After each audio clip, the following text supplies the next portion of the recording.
और आगे आ जाइए। धन्यवाद। तो इस श्लोक की जो व्याख्या है वो मैं थोड़ा पढ़ के सुनाऊंगा। भगवान कह रहे हैं कि श्रेष्ठ पुरुष जैसा जैसा आचरण करता है, सामान्य लोग भी वैसा वैसा आचरण करते हैं। यद्यपि शास्त्रों की दृष्टि में श्रेष्ठ पुरुष तो वो है जो पूर्णतया कृष्ण भावना भावित हो। शास्त्रों की दृष्टि में श्रेष्ठ पुरुष कौन है?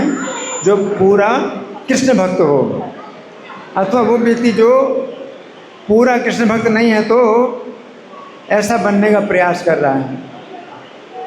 परंतु सामान्य लोगों की दृष्टि में कोई ऐसा व्यक्ति भी श्रेष्ठ पुरुष बन सकता है जो शास्त्रों की दृष्टि में अत्यंत दुष्ट हो। प्राचीन काल में ऐसे व्यक्ति को राजा बनाया जाता था जो शास्त्रों की दृष्टि से श्रेष्ठ हो।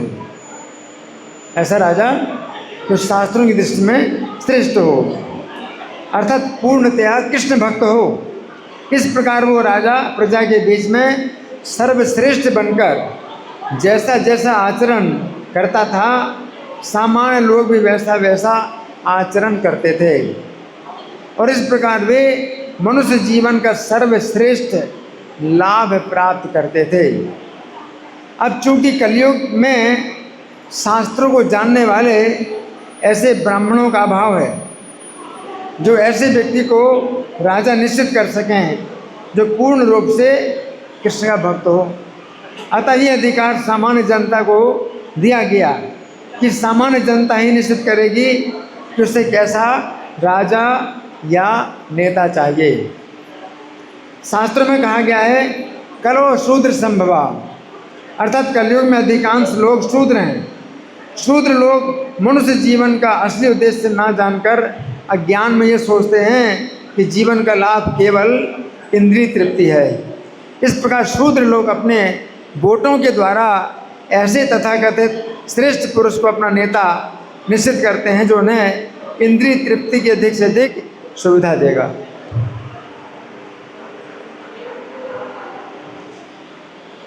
चूंकि शूद्रों ने अपनी इंद्रिय तृप्ति के आधार पर ऐसा श्रेष्ठ पुरुष निश्चित किया है जो उन्हें अधिक से अधिक इंद्रिय तृप्ति की सुविधा देगा, अतः वो तथाकथित श्रेष्ठ पुरुष सोचता है कि ये मेरे लिए अच्छा अवसर है कि मैं लोगों को इंद्रिय तृप्ति की अधिक से अधिक सुविधा देने के स्थान पर स्वयं इंद्रिय तृप्ति की अधिक से अधिक सुविधा प्राप्त करूं।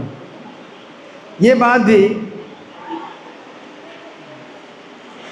भी पहले से ही निश्चित होती है कि जनता जिस व्यक्ति को श्रेष्ठ पुरुष घोषित करेगी वही तथाकथित श्रेष्ठ पुरुष जनता को धोखा देगा और जनता का शोषण करेगा। अतः प्रजातंत्र में एक निश्चित अवधि के बाद फिर से चुनाव होते हैं। क्या होता है? फिर से चुनाव होते हैं और जनता को ये अधिकार दिया जाता है कि उसने जिस व्यक्ति को श्रेष्ठ पुरुष घोषित किया था उसी को श्रेष्ठ पुरुष पुनः घोषित करे अथवा किसी अन्य व्यक्ति को श्रेष्ठ पुरुष घोषित करे। तो प्रजातंत्र को अंग्रेजी भाषा में डेमोक्रेसी कहा जाता है। क्या कहा जाता है? डेमोक्रेसी। डेमोक्रेसी का श्रील प्रभुपाद ने अर्थ निकाला। डेमो अर्थात डीमन और क्रेसी अर्थात क्रेजी। अब अंग्रेजी भाषा में डीमन का अर्थ है असुर और क्रेजी का अर्थ है पागल। इस प्रकार डेमोक्रेसी का अर्थ हुआ ऐसी व्यवस्था जो असुरों और पागलों के द्वारा बनाई गई। डेमोक्रेसी का पहला शब्द है असुर, अतः हम अभी असुर शब्द की व्याख्या करेंगे।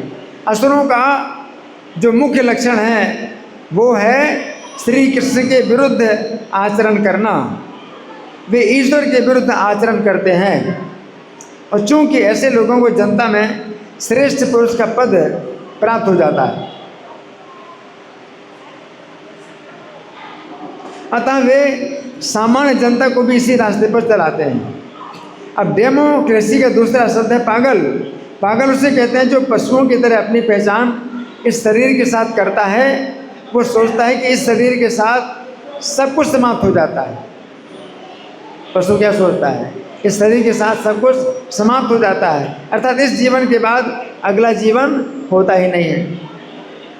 तो चूंकि आधुनिक विज्ञान ने हमारे दैनिक जीवन की सुविधा के लिए अनेक प्रकार के यंत्रों की व्यवस्था की है, वैज्ञानिकों ने मशीनों की व्यवस्था की है, अतः वैज्ञानिकों को ही आधुनिक श्रेष्ठ पुरुष माना जाता है। साइंटिस्ट उनको ही माना जाता है, यही श्रेष्ठ पुरुष हैं। इन वैज्ञानिकों का आधुनिक वैज्ञानिक उपलब्धियों के कारण इतना साहस बढ़ गया है कि वे सीधे चुनौती देते हैं कि इस जगत के निर्माण और पालन के कार्य में ईश्वर का कोई हाथ नहीं है। आज के वैज्ञानिक क्या है, उनको इतना साहस है कि बोलते हैं कि कोई ईश्वर नहीं है, कोई ईश्वर नहीं है, और हम लोग इस शरीर के साथ ही नष्ट हो जाते हैं। क्या कहते हैं वैज्ञानिक? शरीर के साथ ही नष्ट हो जाते हैं। ना कोई अगला जीवन है, ना ही कोई पिछला जीवन है।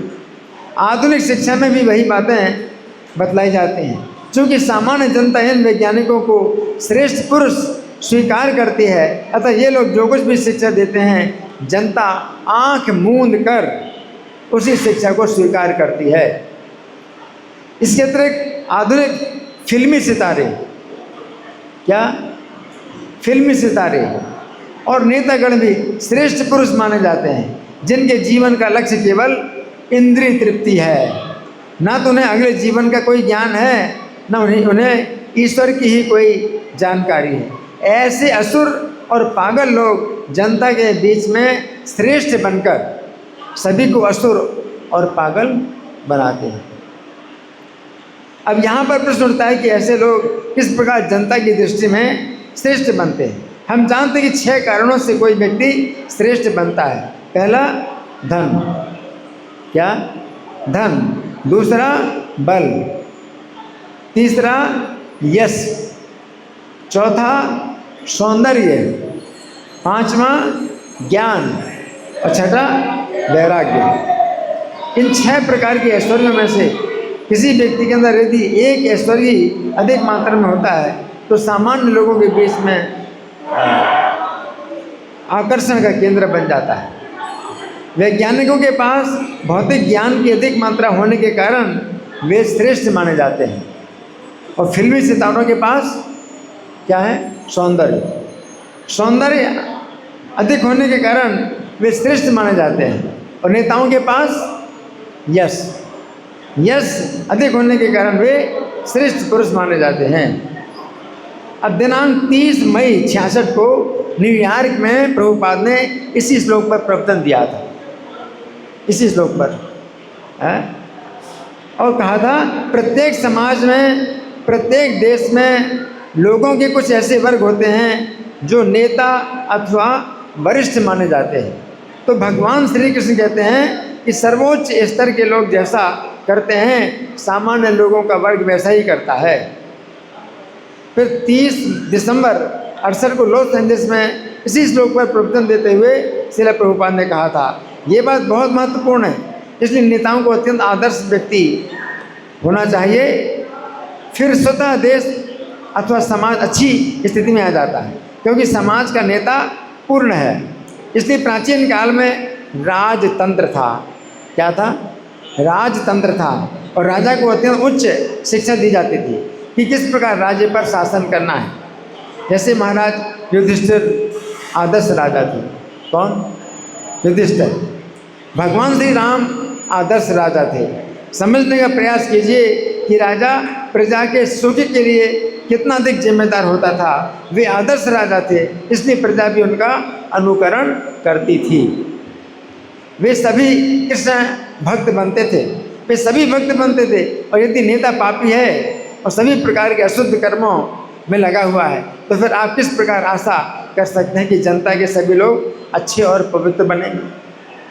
ये संभव नहीं है। इसलिए अत्यंत उच्च, अत्यंत महत्वपूर्ण विषय है, श्रेष्ठ पुरुष जो कुछ करता है सामान्य लोग उसी के चरण चिन्हों पर चलते हैं। इसलिए अच्छे नेता की आवश्यकता है। आपको एक एक व्यक्ति को अलग से शिक्षा देने की आवश्यकता नहीं है। यदि आपको अच्छा नेता प्राप्त है तो जनता के लोग स्वतः अच्छे बन जाए। वो अपने कार्यों के द्वारा जो भी आदर्श स्थापित करता है, संपूर्ण विश्व उसी पर चलता है। सामान्य लोगों के अंदर ये भावना रहती है कि वे उस व्यक्ति के पद चिन्हों पर चलें जो योग्य हो। लोग अपनी अयोग्यता स्वीकार करते हैं। वे सोचते हैं वो मुझसे अधिक योग्य है, अतः वो जो कुछ करता है मैं भी वही करूं। यदि वे दूसरे व्यक्ति के कार्यों को आनंददायक देखते हैं तो वे तुरंत उसकी नकल करना चाहते हैं। लोग ऐसा सोचने के लिए जरा भी नहीं रुकते कि ऐसे कार्यों से उनका कल्याण होगा या नुकसान होगा।